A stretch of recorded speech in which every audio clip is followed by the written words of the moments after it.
Hey pals, so this is bonus chapters, the Please Sir, I Want Some More edition. Um, I don't really have a script, so to speak. I, for the for page versus screen, I have like kind of a script that I go with. But for this, I just have like the leftover bullet points of what I knew I wouldn't be able to fit in. And there's a weird glare on my glasses. Sorry.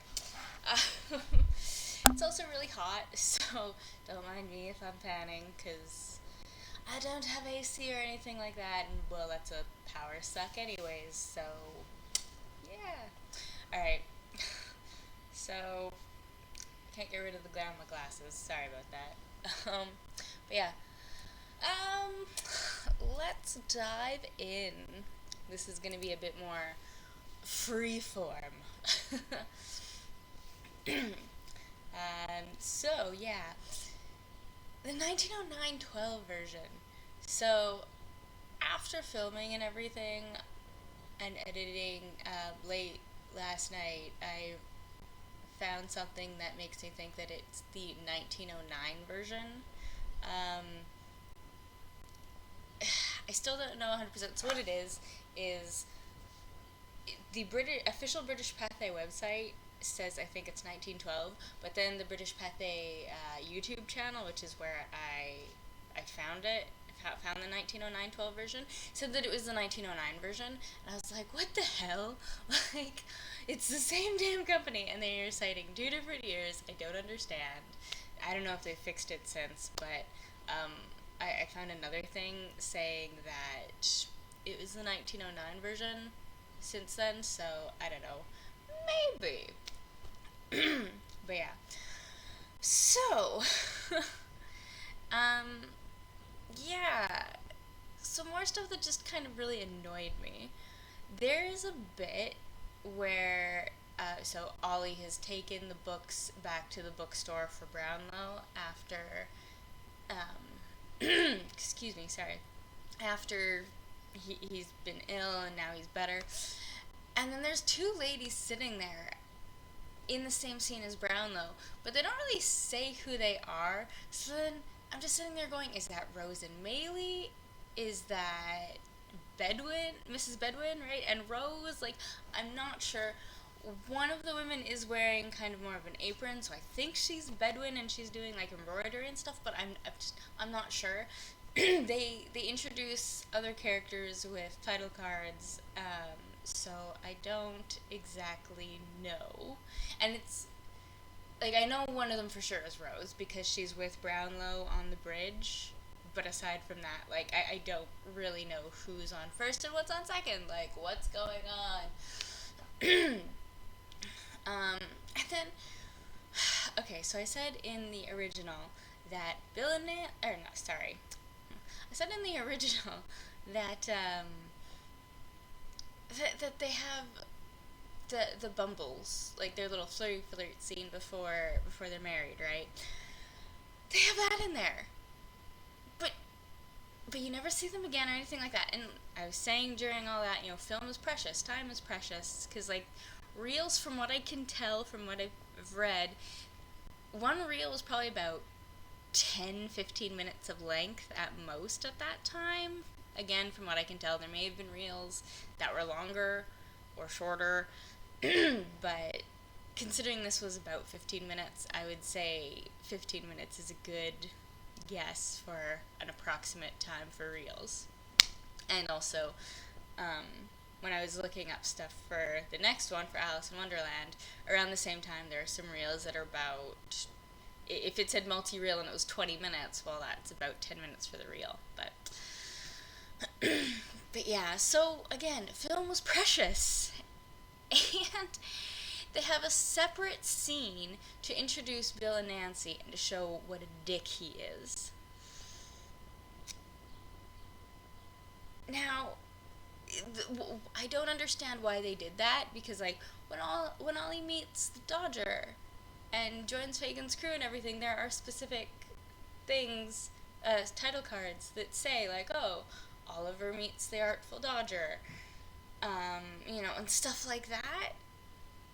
And instead they could have just utilized the scene, because like there is a scene a little bit later where Nancy and Sykes go to Fagin's place. Ollie is there. Like they could have said Oliver meets Bill and Nancy Sykes, have them come in, and then, Bill goes to beat Oliver, because that scene is there where it's Fagin that beats Oliver, and then, or goes to beat Oliver, and then Nancy intervenes. Well, they could have done it where, because like other adaptations had it where Bill goes to beat Ollie and Nancy intervenes. So they could have done that. It still would have worked, and it still would have shown the abusive nature of Sykes, like, and then they wouldn't have had to add a scene that wasn't even in the book, because everything else that they show is in the book to some degree, right? So it was just, they just had to make little tweaks. So it just didn't make sense. And that scene where they introduced Bill and Nancy, of course, it had a title card. Like, it just didn't make sense, It would have saved film, it would have saved time. But it was interesting also to see other things that really kind of drove home, how new of a medium film was. Excuse me. So, if you've ever seen a live stage production, things happen on stage, you're not, even if you see the same show 2 nights in a row, there's going to be something slightly different each night, like wardrobe malfunctions and that type of thing. Like, you can't do everything the exact same. Sometimes you're just going to blank and forget your line in a performance, and you have to kind of adapt and work, right? And most of the actors are more used to that at this point than we can retake 50 million times, like you can now. Okay, maybe not literally 50 million, but you know what I mean. Hyperbole! So it was really interesting to see some of these things that you're so used to seeing on stage during a live performance in an adaptation for film. So, like, right at the beginning, there's a little bit of a wardrobe malfunction for Ollie's mum. Her skirts get caught on the chair that she's getting up from. This is, like, literally, like, right at the beginning. Like, 10 seconds in, and we're already seeing stuff. And they just kind of go with it. They're just like, oh, here, I'll help you out, blah, blah. They don't do a retake because they can't. They don't have the resources available to really do a lot of retakes. And maybe it was the 3rd retake already, and it happened, and they're just like, screw it, we're going to go with it. Who knows, right? But it was still really interesting to see that, at least for me, because, like, I've been in theater, like, when I was a kid and everything. So that was really neat. And then, of course, again, another thing on stage is you need to have everyone at the very back see and hear you, right? And obviously for the silent film era, hearing isn't an issue, but you still want, if you're used to theater, you are still used to doing those big, over-dramatic emotions, right? Or not emotions, just motions. Although, in the 1922 version, the facial showings of emotions, that was like, you're really hamming it up a bit. At least it felt like they were doing bigger emotions, or showing bigger emotions, because you didn't have the, sorry, my phone went off. You didn't have the same type of thing. Like, you can't show stuff with the voice and everything, right? Well, in this, Ollie's mom's death scene, she's very big, much bigger than what we're used to seeing for something like that. If you saw something like that on film today, you'd be like, wow, that's a little over dramatic. However, even there are limits even to over dramatic motions for the theater. And after Sykes has killed Nancy, he's very, very dramatic. He's just like, and I'm like, Okay, that's even a little that's big even for stage, right? Like it's a serious scene and it was a little comedic just because of how big he was making it. Like there's a difference between and you know, like I'd expect something like that maybe like in a cartoon like Scooby Doo, because it's a cartoon and it's different rules. But yeah, so that was, but yeah, it was interesting to see the theater film stuff. You know, because it's not something that, as a modern viewer, you really think about, right? So it was neat. At least I thought it was neat. Okay, let's see. So 1922. Oh, whoop, that's too far. I have my notes on my screen and I'm just scrolling along. Damn it, too far again. Okay. So,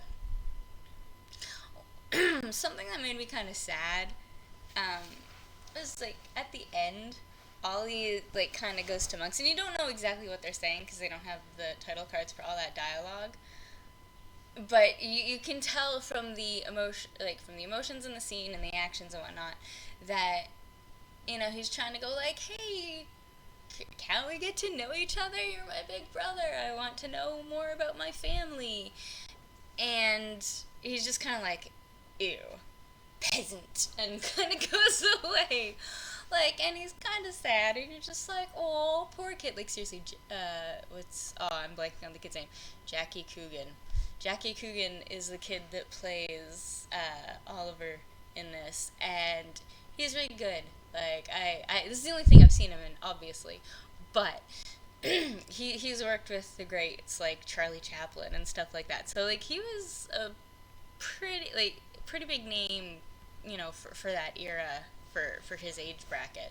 So I didn't even know that when I first watched it. Like that was so yeah, that was pretty cool. But yeah, I know I say but yeah a lot. Sorry. um, let's see what else before I dive into the cool thing that they did for their medium. Um, oh, they included a scene from the book where so Oliver is traveling from the parish to London, and there's a scene where a stagecoach passes by, and there's this dick inside of it, and he's all like, "Oh yeah, what would you do for a halfpenny? Come on, come on!" And then Oliver's running after and doing somersaults and everything. And I actually included it in this one.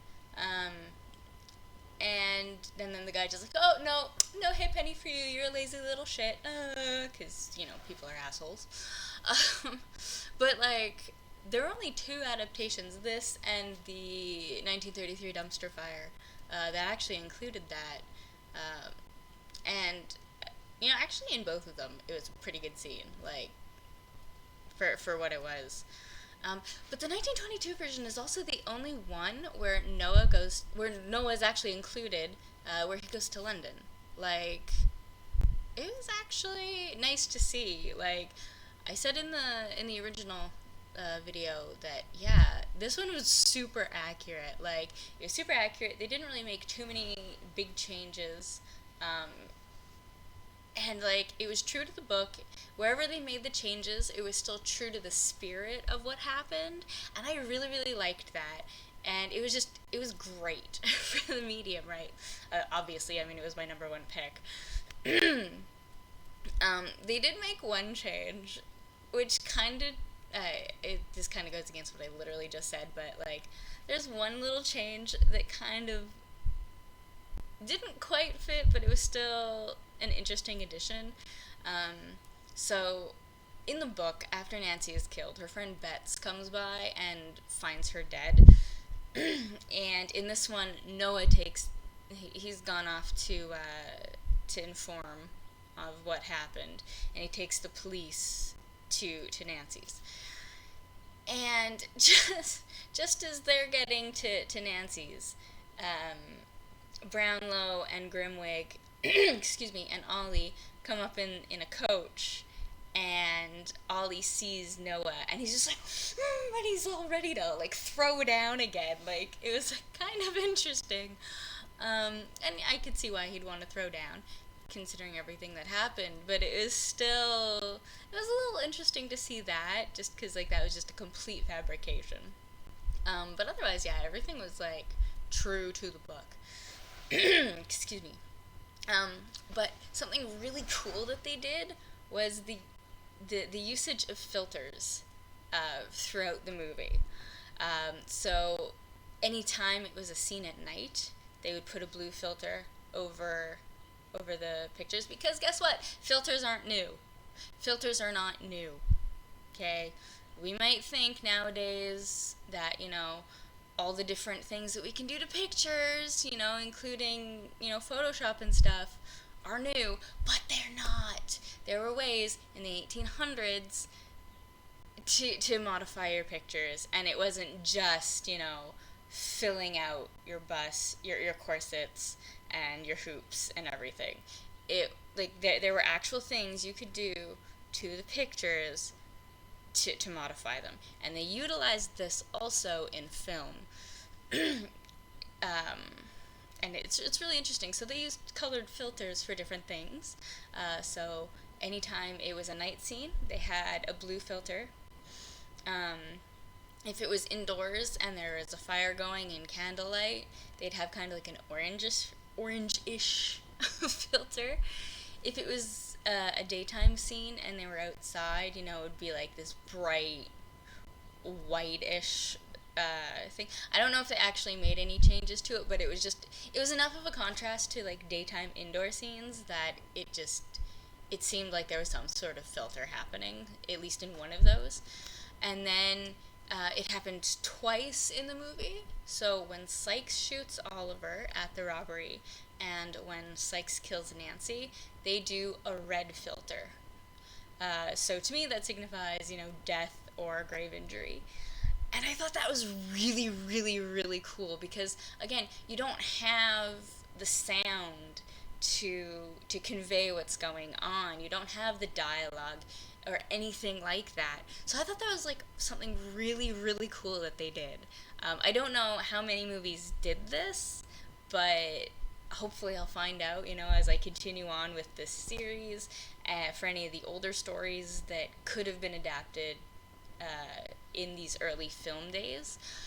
But yeah, it was really neat. Like, that was one of my favorite technical things I've seen. Oh yeah. Oh, and also there's in the 1909 version. I'm just gonna call it that because that's the closest I have. In the 1909 version and the 1922 version, they also have kind of like Nancy's ghost in 1909, and then they've got this little scene where Oliver is dreaming about food, and there's like a spoon and plate, like ghost like spoon and plate, or not plate, bowl, that show up on the screen and dance about. And I know that they did this for stuff like A Christmas Carol and things like that, where it's double exposure. So what you do, and you can do this nowadays if you're using film, you take a picture and then you make sure that you're at the same spot on the film, and then you take another picture and it's now double exposed, and the original image looks kind of ghost-like. And it's really cool, and I love that they did this in film. It's really neat, and yeah, I don't know. Anyways. So, the dumpster fire. Oh my god, there's so much that I didn't say about it in page versus screen. Like, it was just, oh my god. So, like, they completely cut out the court scene after Ollie is falsely accused of stealing Brownlow's stuff. Instead, the bookstore owner, who is a witness and exonerates Ollie, he just, like, flags him down in the street, and he's like, no, it wasn't this kid, it was two other boys, and he was just shocked, and blah, blah, blah. And then Brownlow's just like, would you like to come home with me, little boy? Because he's not sick or anything, it's just, oh, little boy, come with me, and it's really creepy. Again, stranger danger. And because they cut out monks and everything, but they still kept in the family stuff, they needed something. So they had Mrs. Corney steal Ollie's mom's locket, and then years later, she goes to London and she sells it to Fagin, like random, I guess. I don't know. They don't really give a reason how Corny gets there, but this is just another one of those little weird things where they like changed shit, and yeah, it was a way to get things to where they needed to be, but it was still weird because like there was no explanation. And also Sykes, like I hate on the 1982 Sykes, but the 1933 Sykes is also complete shit. Like he's actually showing compassion, and I'm like, what the fuck, what the fuck, because like what happens is after Ollie is with Brownlow and Rose, he's all like, "Oh, just let the boy stay there." When Fagin wants to, and it's like, no, no, no. He pulls a 1982 Fagin, where he's just like, "Oh, let the boy revel in his good fortune," and blah blah blah. And I'm just like, is this Sykes? What the hell is going on? Like, I didn't.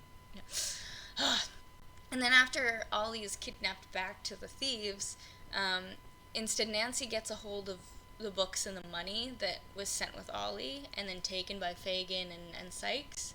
And she takes the stuff back to the Brownlows, which, is a deviation from the book, but at least that deviation made sense for all the other changes they made. Like, it gave a reason for her to go there without, threats to Ollie's life, because those threats weren't really made in this version. So yeah, and then Fagin, oh my god, like I said, he was really good. But he was a little so at the end when Nancy goes for her meeting and then Bates comes back with the info, he's a little too gleeful about Sykes's reaction to the meeting Nancy had. Like, it was just, he was like, "Oh yeah, no, don't be too violent, Bill," and I'm just like, seriously, dude, you can tell you're pushing him to be as violent as possible. Like, you're a dick. You're a dick. Let's see, what else? Oh, Bates and Tom. Like, it was just, like, Dr. Bates and Tom. It was just so fucking, or not Tom, Toby Crockett.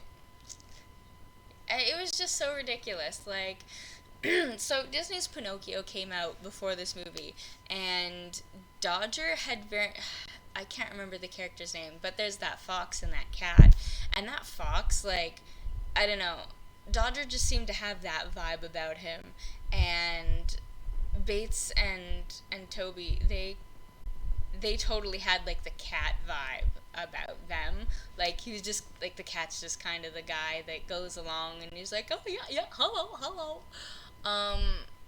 They just totally had those vibes, and it don't know, it just didn't hit with me.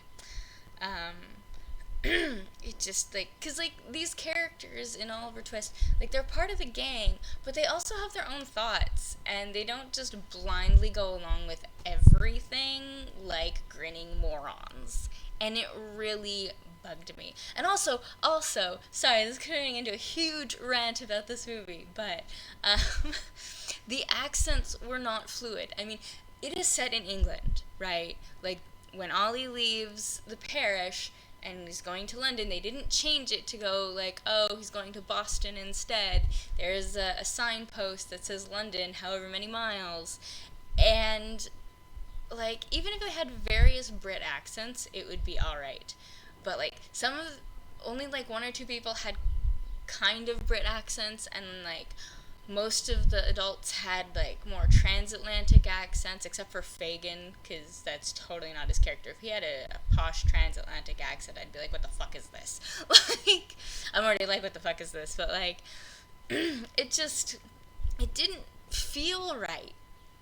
It just, like, if you're gonna have everyone have more American accents and whatnot, then, like, just transpose the setting to America.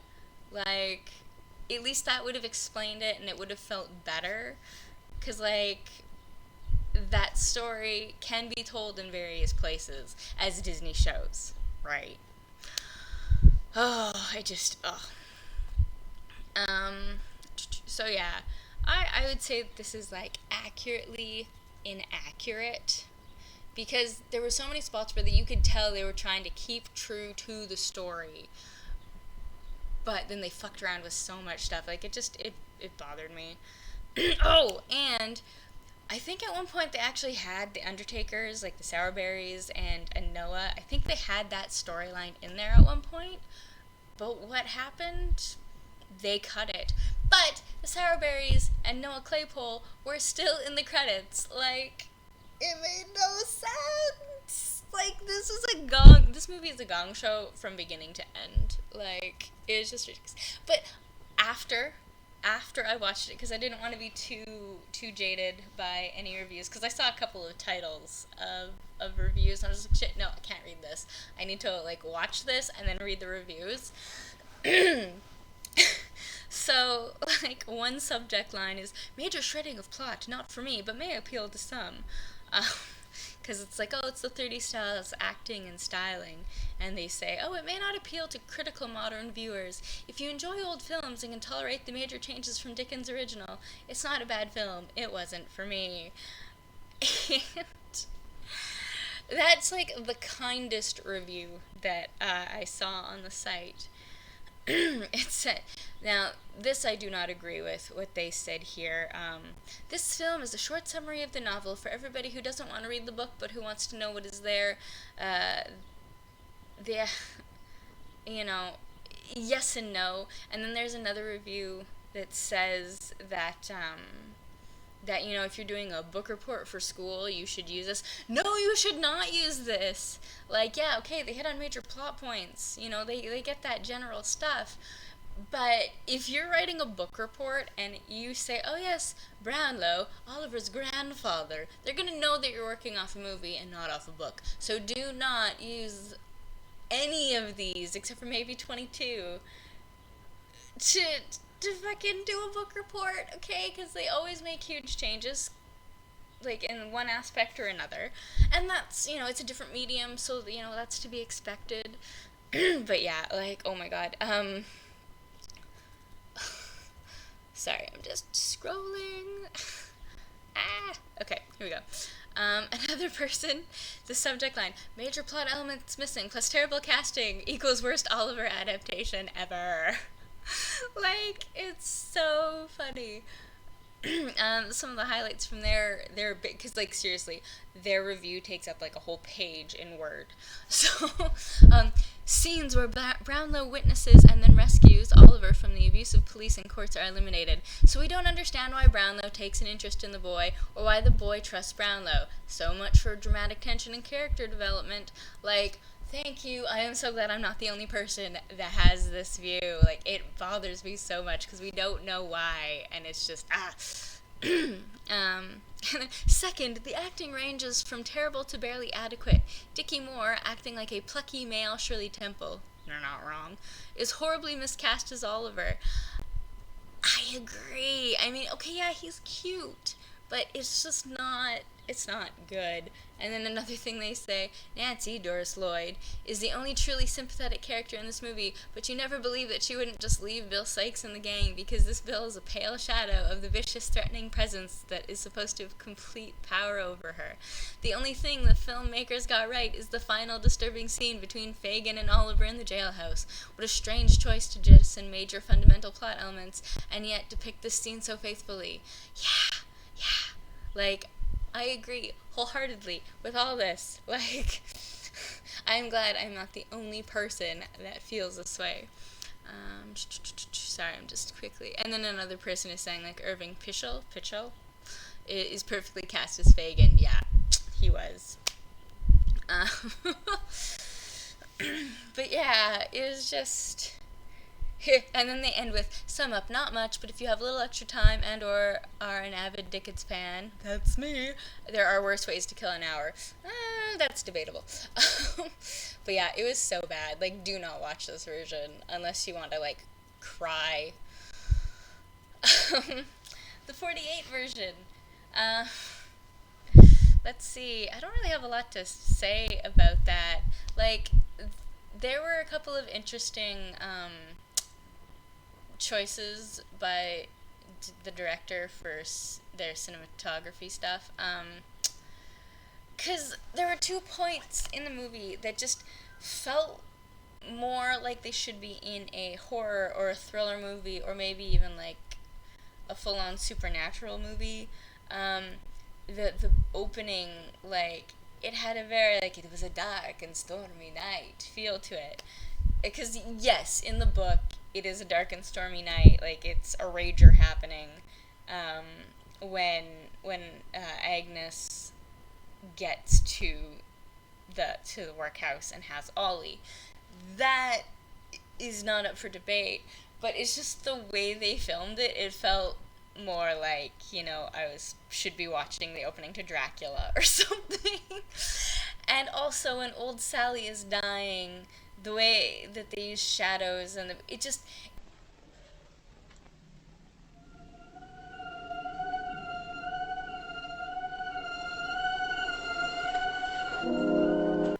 there's supposed to be serious moments, and just the way they did it, it's very like horror trope, and this is not a horror movie, and it just kind of like was comical how it happened, at least to me, and it wasn't as good. It wasn't as good because of that in those parts. Like, it just took me out of the moment, and it should things like that should not take you out of the moment. And then, yeah, so by this point, like, we're into talkies, it's still black and white. There was a bit of overacting from this Nancy. When Fagin goes to beat Ollie when he first gets kidnapped back from Brownlow's. Much more.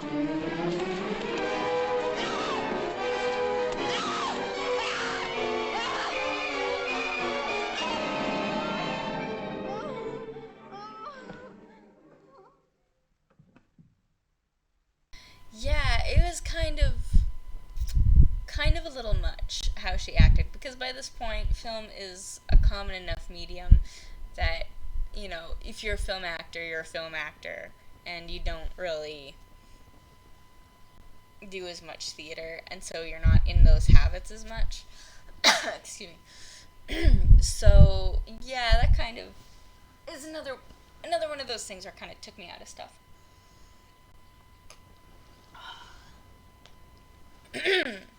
Excuse me. So the musical, some stuff with the production. Oh my god. So the overture, the entr'acte, and the exit. It was just, the overture was literally 3 minutes of the overture music going with the word overture over a background. They could have, and then partway through, like, the whole thing was about 7 minutes, including, like, the opening credits. They could have done the opening credits fully over the overture, and then, or, like, cut the overture short or something. Because, like, 3 minutes of just overture was just boring as fuck. And they did the same thing with entr'acte, and the same shit with the exit music, and it was just really annoying, and I did not like that. Like, it was just annoying. Especially when you're considering the opening number to Act 2. It was so long and useless. Like, it was about, I should have looked it up before I did this, but it was like about 10 minutes of just, maybe not quite that long, but it was over 5 minutes and less than 10 minutes of just people in the neighborhood singing about, like, oh, who's gonna buy my roses and who's gonna do this, and it was this huge song and dance number, but it really bothered me, because stuff like that, like, as an example, in Beauty and the Beast, the song Gaston, it's a big long musical number, but it does something. It does something to progress the plot. It does something to progress our knowledge of a character. It does something. It establishes his demeanor more. It, like, or the song Me, which is another Gaston song in Beauty and the Beast, where he's trying, they turn the part where he's trying to propose to Belle at her house in the animated movie. They take that and they turn it into a song. And that's but it progresses the plot because he's trying to convince her to marry him, right? Like, it does something. It's not just sweet fuck all for like 7 to 10 minutes. And it really, really pissed me off because it literally does nothing. It establishes it kind of establishes where they are now, but they could have done that during the entr'acte instead of just having entr'acte, right? Like, they could have done it so much better. It just, and then at the end you see Sykes and Dodger kind of watching Ollie from, like, they're hidden and they're watching Ollie. And, like, okay, if you wanted to show that, you could have shown that, and you didn't need, like, a huge, ridiculous number that does nothing other than waste time. You know. Ugh. Oh yeah, and then Fagin. So Fagin has more depth in this. Like, he has his own song and a reprise about how it's like, oh, maybe I should leave the life and go live a normal life. You know, or maybe I should just stay. Maybe I should leave, or maybe I should stay, right? Like, it actually gives him more depth. And it was really interesting to see, like, a character like that, somebody like Fagin, going through, you know, stuff like that. It was really interesting, I thought. Yeah. There's this funny bit, at least I find it funny. Ollie's traveling to London from the parish, and it shows how clever he is. Because he comes across a cart, and the driver is having a bit of a nap. And so he runs and he jumps into the back, and then the next time you see him, he's in London, and all of a sudden he just kind of, like, pops out of this basket that's just full of cabbage. And I'm sitting there going, oh, the original Cabbage Patch Kid. Got it.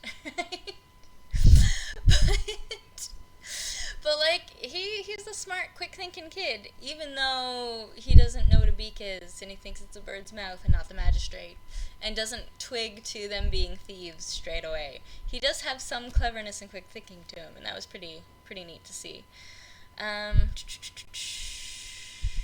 Let's see, what else? Because how long is this? How long is this so far? I've been going for almost 40 minutes. Yay! Okay, this is going to be a little longer than I thought.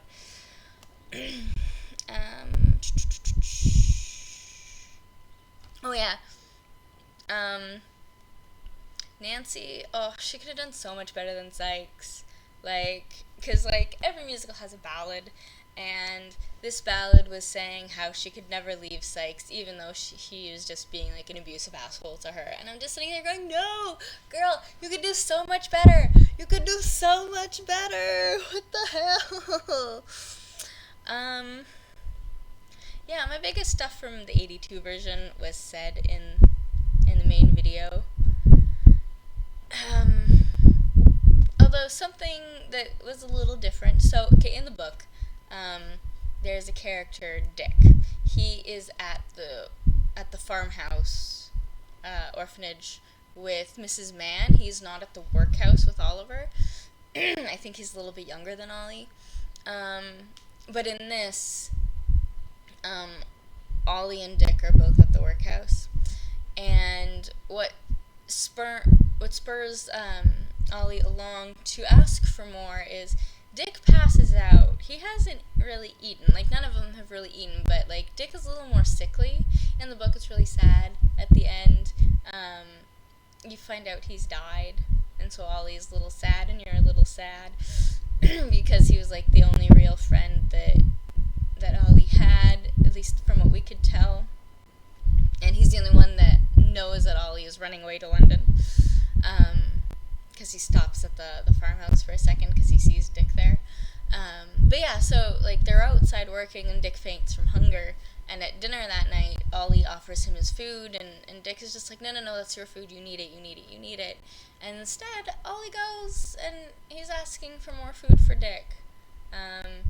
So that was really sweet. I think that, you know, it's not the same reason as in the book, but that was really sweet, and it's an actual reason, unlike the 33 version. So yeah, let's see. Yeah, I don't know. Yeah, that's kind of another big thing that I just couldn't fit into the other video for time constraints. So 88. So I was talking about things that they had left in, or at least like from the book, right? And there were two things that I was just like, oh, that is totally from the book, like pretty much exactly, just like changed because of, it's set in the 80s and in New York, not in, Victorian London. So there's some banter before the song Streets of Gold, plus the song itself. Like there's the exchange between Ollie and the boys, like, and Fagin. It's just like, oh, are you running away from the beak? Oh, what's a beak?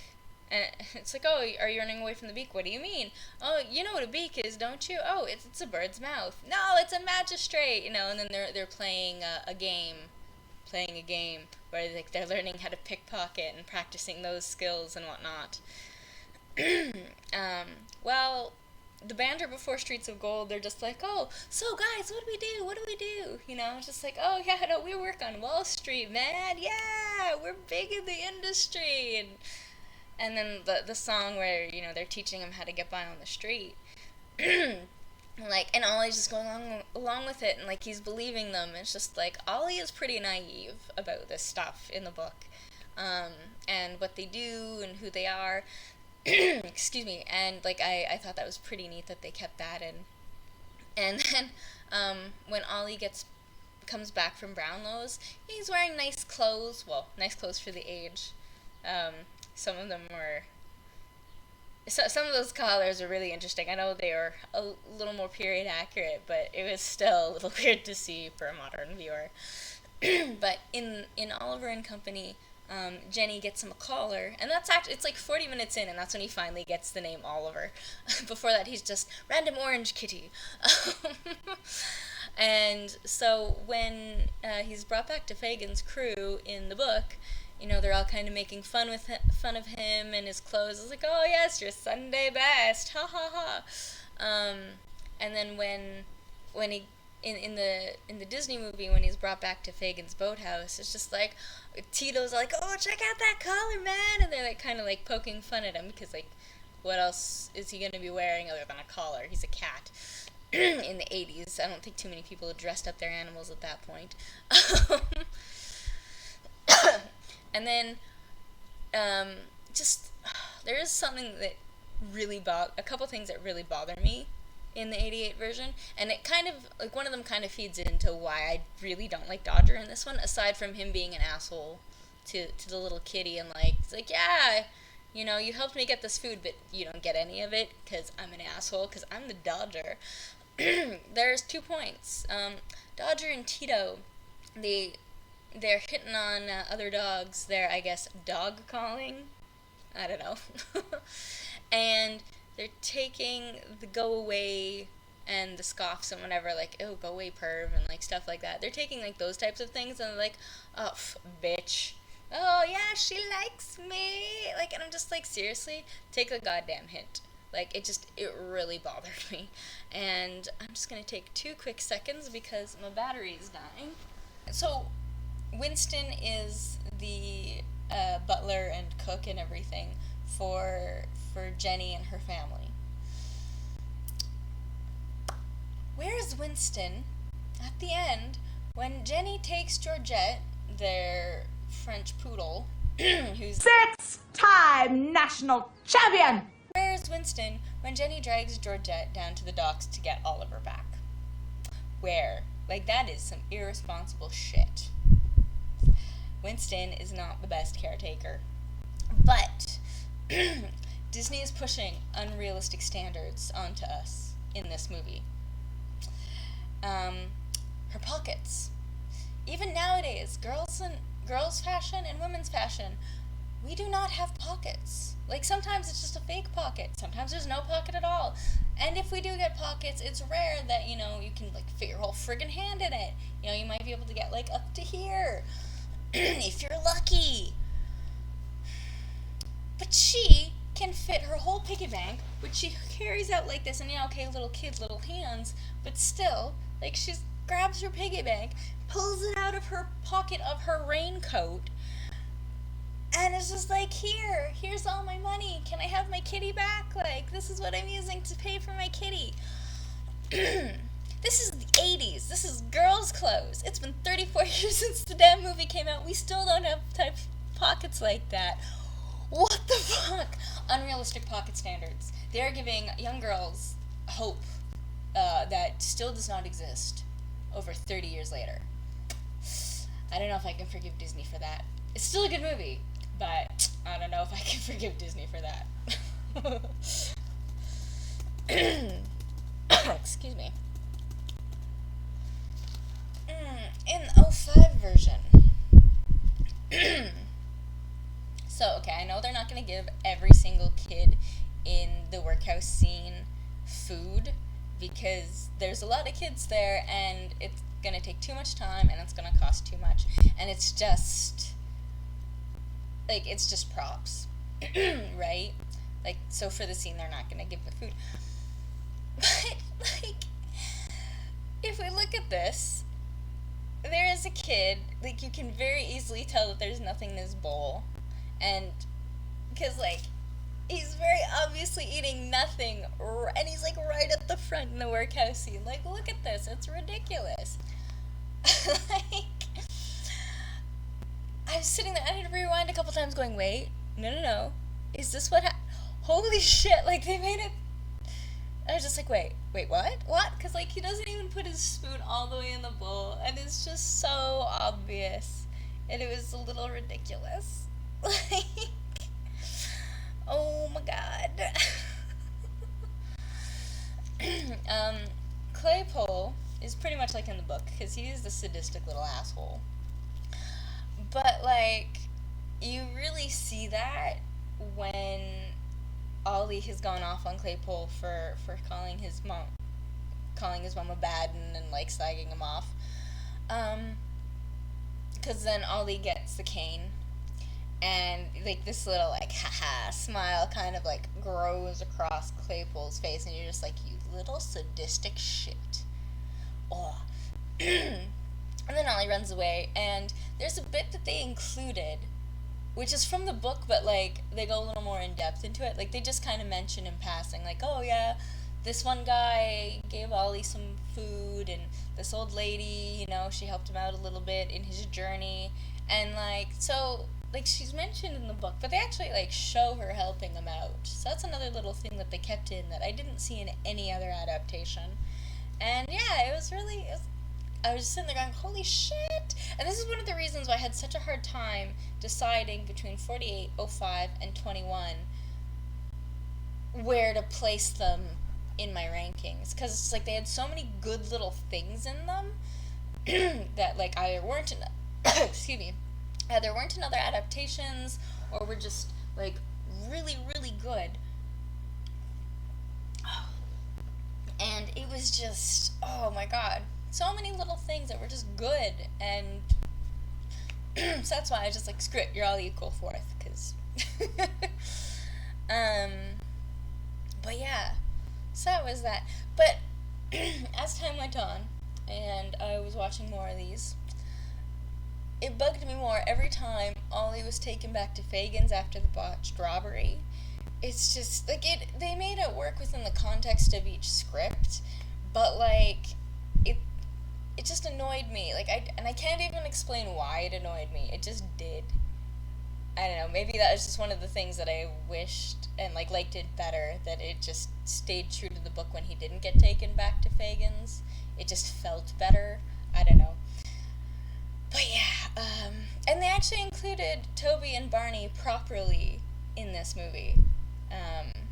Because Toby Crockett goes with Sykes and Ollie on the robbery.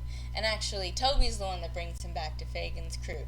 In the book, they just leave him in a ditch to die, because he's been shot.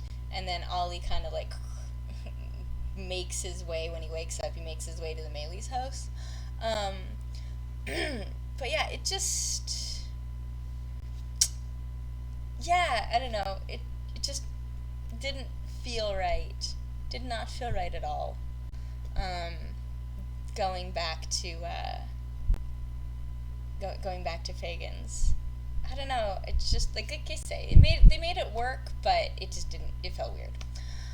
Yeah, that's really all I have to say about 05. And like this is going for a while, so I am also like cutting some stuff short. Sorry. In 21, in Twist. I used to have to say it like that. Twist. So yeah, again, it's in modern times, so a lot of stuff has changed. Within the first 5 minutes of the movie, Tom Chitling is included, but he is killed early in the movie. So it's not a huge spoiler or anything, it's just some random thing that happens. And then Ollie, when he shows up at Fagin's, or when he's brought there by Dodger, excuse me, he's just like, no, it's okay, I don't need to join your crew. And then he gets roped in by Nancy a little later, because that's the love interest. And then Losburn. So, in the book, he is a respectable physician. And in this, we don't know what he has a doctorate in. I'm assuming art history, because he and Fagin used to work together. They were in the art dealing business. Well, in this, Losburn is no longer a respectable, kind, smart man. He's a smart man still, but he is a dickhead. And he is a lech. And I'm not the biggest fan of that change. Like, again, it makes sense within the context of the story. But I'm not a huge fan of that change. Even though I loved the movie, I'm not a huge fan of that change. And then at the end, Fagin isn't arrested. It's kind of like in the musical again. He goes off into the sunrise after everything goes down. Nancy isn't killed though. The only people that die are Sykes and Chitling. So, but there are elements left in from the story and nods to the book that I didn't mention in the main in Page vs. Screen. So at the beginning, Chitling has just stolen something and he's being chased through a library. They show Dickens' books. There's a shot of Oliver Twist, the book, when Chitling is being chased through the library. I thought that was kind of fun. And then Oliver, there's going through the window again. During, sorry, 1 second.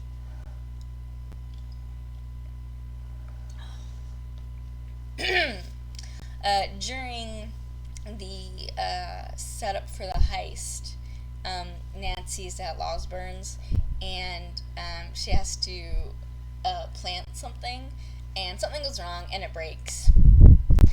And so they have to get a new one to her, but they don't know how, and then Ollie's just like, I got this. And he goes through a window to get her what she needs, and then he goes back out through the window, undetected by Losburn. And then there's a character, one of the house staff for the Merrilies, Brittles. And I can't remember exactly how he's described in the book, but he is not this big, hulking, muscly bodybuilder type guy. And that is totally who he is in this, but he is Losburn's security guard. And he calls Brittles and he's like, Brittles, I need you. And it's just, and then you see him and you're just like, oh my god, that is totally, it was funny. I don't know, to me it was funny. And I really liked the production company for this was Fagin Productions Limited, so that was fun. And then, I don't know if it was for sure, but after watching a million versions in a row, you pick up on certain things. And in the musical, during the song Consider Yourself, there's a wedding, right? And I don't know if this was a nod to the musical or not, but after the heist, when they're trying to get away, Ollie and Dodge zipline down into a wedding carriage. And I don't know, and also at the beginning, and part of the reason why I think this is, at the beginning, there's Ollie's doing a voiceover, and he's saying, oh yeah, there's no song and dance in this movie. So, I kind of wonder if maybe it's, some sort of in-joke to that. Like, I don't know for sure, but, like, that was kind of, I was just like, oh, ooh. So maybe, I don't know. it'd be fun to find out, but I don't know how to find that out. So, but yeah. So that's not literally everything, but like this, I've been talking for a while, so I'm gonna leave it there. This was a fun project, and I am looking forward to doing more page versus screens. Like I said before, the next one up is Lewis Carroll's Alice in Wonderland and Through the Looking Glass, and I don't know, maybe this is something that I should leave for that, but I'll just say it. So the reason why I'm doing them both together is because when I was going through movie adaptations, a lot of them seem to be combined adaptations of both books. I mean, there's the occasional one where it's just Alice in Wonderland. It's just Through the Looking Glass. But I've never actually read these books, so I don't know how much is from one and how much is from the other. So, yeah. That's what that's gonna be. So yeah, if you haven't checked it out yet, check out the bloopers reel, and also check out my little awards ceremony. Although it's not really a ceremony, it's just the same format as this. I'm sitting here talking about who's the best and who's the worst, so I don't know. But yeah, so I will see you in those.